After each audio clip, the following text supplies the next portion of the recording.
చట్టపరమైన చర్యలు తీసుకోబడతాయి. ఓం నమో వెంకటేశాయ. பக்தர்களுக்கு அறிவிப்பு. திருமலையில் அரசியல் சார்ந்த முறைகள் நிகழ்த்துவது எதிர்க்கக்கூடிய காட்சிகளை உருவாக்கி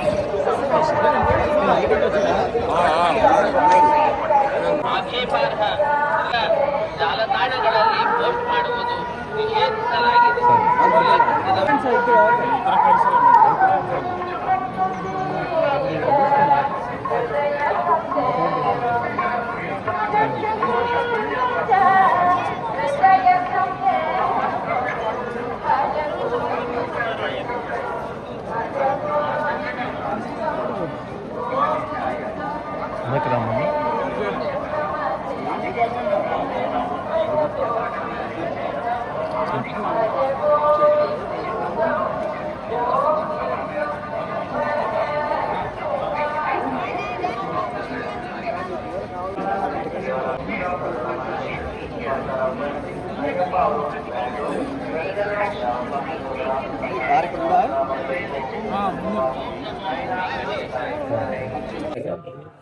ఈరోజు నేను మా మాజీ శాసనసభ్యుల సోదరులు మల్లాది విష్ణు గారు కలిసి తిరుమల వెంకటేశ్వర స్వామిని దర్శనం చేసుకోవడం జరిగింది.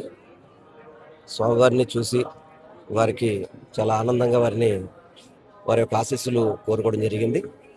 దేవుడిని ఒకటే కోరుకున్నాం, దేవాలయ పవిత్రతని, దేవాలయాల్లో ఈ దేవాలయంలో ఎటువంటి అపచారాలు జరగకుండా ఇక్కడ భక్తులందరికీ కూడా అన్ని రకాలుగా కూడా మేలు జరిగే విధంగా, ఆంధ్ర రాష్ట్రాన్ని కాపాడే విధంగా, తిరుమల పవిత్రతను కాపాడే విధంగా ఉండాలని చెప్పని దేవుడిని వేడుకోవడం జరిగింది.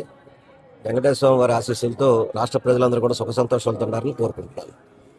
ఈరోజు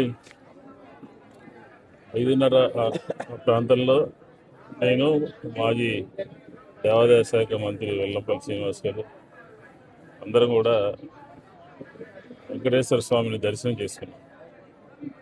ఆయన యొక్క ఆశీస్సులు మా అందరి మీద ఉండాలని, అలాగే రాష్ట్ర ప్రజలందరి మీద ఉండాలని, దీంతోపాటు ఆంధ్రప్రదేశ్లో అన్ని వ్యవస్థలు, ముఖ్యంగా దేవాలయ వ్యవస్థ, వెంకటేశ్వర స్వామి యొక్క ఆశీస్సులు ఉండాలి, ప్రజలందరికీ సుఖ సంతోషాలతో ఆయనే అందరినీ కాపాడాలి అని చెప్పి ఆయన వేడుకున్నాం.